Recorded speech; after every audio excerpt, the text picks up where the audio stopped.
Hello everyone, আসসালামু আলাইকুম। আজকে চলে এসেছি নতুন সুন্দর একটা জায়গায়, সেটাই অবশ্যই আপনাদের সাথে শেয়ার করব। আর সেটা হচ্ছে কমলার বাগানে। আমরা এতদিন মনে করতাম কমলার বাগান, আপেলের বাগান মানেই হচ্ছে দেশের বাইরে, কিন্তু এখন যে আমাদের বাংলাদেশেও এত সুন্দর কমলার বাগান আছে, সেটাই আপনাদের সাথে শেয়ার করব। তো এই যে চলে আসছি কমলার বাগানে, দেখতেই পাচ্ছেন। আর আমরা এত সবাই মিলে চলে আসছি ঘুরতে, নতুন একটা জায়গা, নতুন অভিজ্ঞতা। অনেক ভালো লাগছে কাছে থেকে দেখতে। আর অর্গানিক ফল হাতে ছিঁড়ে খেতে অন্যরকম একটা মজা।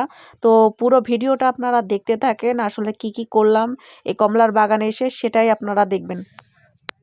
আজকে বেড়াতে আসছি আমরা সবাই, অনেকে আসছি কমলা বাগানে। কিন্তু কমলা বাগানে আসার পরেও এখানে একটা হচ্ছে আমড়া গাছ, কিন্তু দেখেন ছোট্ট একটা চারা গাছ, আর এত পরিমাণে আমড়া ধরেছে, এত পরিমাণে যা বলার বাহিরে। এই যে এই যে অনেক বেশি ছোট্ট একটা গাছ, কিন্তু কত ফল! ওই গড, সব কিছু আল্লাহর দান, তাই না? আলহামদুলিল্লাহ, আলহামদুলিল্লাহ। এই যে আমরা কমলা বাগানে যে আসছি, দেখতেই তো পাচ্ছেন কত সুন্দর সুন্দরভাবে, মানে একদম পেকে আছে হলুদ হয়ে। আর এই যে এখন আমরা সবাই মিলে মালটা, সরি কমলা না, মালটা। এই যে কমলাটাও খাবো একটু পরে। এই যে সবাই খাওয়ার জন্য আমরা ওয়েট করতেছি। এখন এটা খাবো, খেয়ে দেখবো যে আসলে কেমন। আপু এখন কমলা খাওয়াতে ব্যস্ত, বুঝছেন না? মালটাতে ব্যস্ত। আপু, আপনি যে মালটা কাটছেন, আপনি কি কাটতে পারছেন সঠিকভাবে? এখানে যেহেতু আমরা সবাই আসছি ভিডিও করার জন্য, তাই যে যার মতো ভিডিও করা নিয়ে ব্যস্ত। আর এই যে ভাইয়া এখানে আপুর কিছু কথা নিচ্ছে, ভিডিও করতেছে। এটা না বললে তো আবার চিনবেই না মানুষ। মালটাটা কিন্তু মিষ্টি আছে। যে একটা টক ভাব থাকে সেটা নেই, মিষ্টি আছে। আমরা কিন্তু অনেকেই আসছি, অনেকেই, এই যে অনেকেই। অনেক সুন্দর জায়গাটা। শব্দ পাচ্ছে। আসসালামু আলাইকুম সবাইকে। রাইট নাও আমি এখন আছি বানেশ্বরের হানিফ এগ্রো ফার্মে। Hanif Mondal agro farm. হ্যাঁ, মন্ডল লাগাইতে হবে না? Hanif Mondal agro farm. আসসালামু আলাইকুম, আমি এখন আছি যাচ্ছে হানিফ মন্ডল এগ্রো ফার্ম।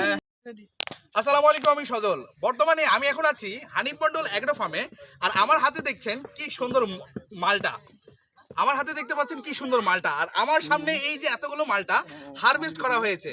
আর এর মধ্যে এই যে সজল ভাই ভিডিও বানাচ্ছে, এই মানুষটার একটু ভিডিও ফুটেজটা আমি নিয়ে নিলাম। এত সুন্দর কমলার বাগানে আসছি, আর কমলা খাবো না সেটা তো হয় না, তাই না? দেখেন এতটুকু একটা গাছে এত বেশি কমলা ধরে আছে।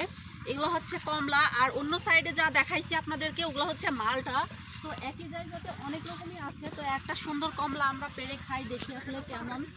নিজে হাতে পেড়ে খাবো, তো তার জন্য একটা সুন্দর দেখে আমি কমলা,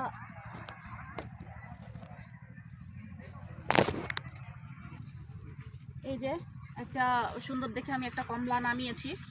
আর এখন একদম অর্গানিক টেস্ট করে দেখি আসলে কেমন, মিষ্টি নাকি টক।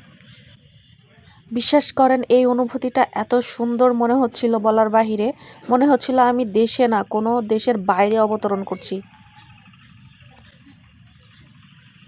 আমাদের বাংলাদেশের মাটিতেও যে এত সুন্দর কমলা মালটা চাষ হয়, সেটা আসলে আগে জানা ছিল না। তো এখন থেকে আসলে কিছুদিন পরে দেখবো যে আসলে আপেলও তৈরি হয়ে গেছে আমাদের বাংলাদেশে। তো খেয়ে দেখি কেমন।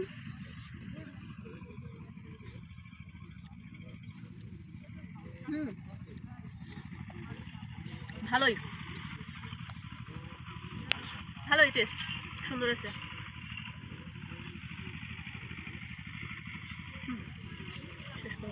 অনেক ঘোরাঘুরি করলাম, অনেক কমলা মালটা এগুলা খেলাম, কিন্তু আসলে এগুলা খাবার খেয়ে তো পেট ভরে না। তাই জন্য দুপুরের পেট পূজা তো করতেই হবে, আর সেই জন্য সবাই মিলে একসাথে বসে পড়েছি খাওয়ার জন্য।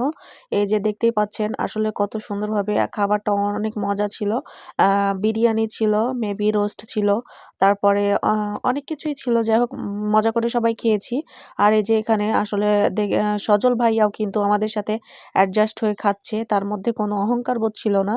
তো সবাই অনেক এনজয় করেছি।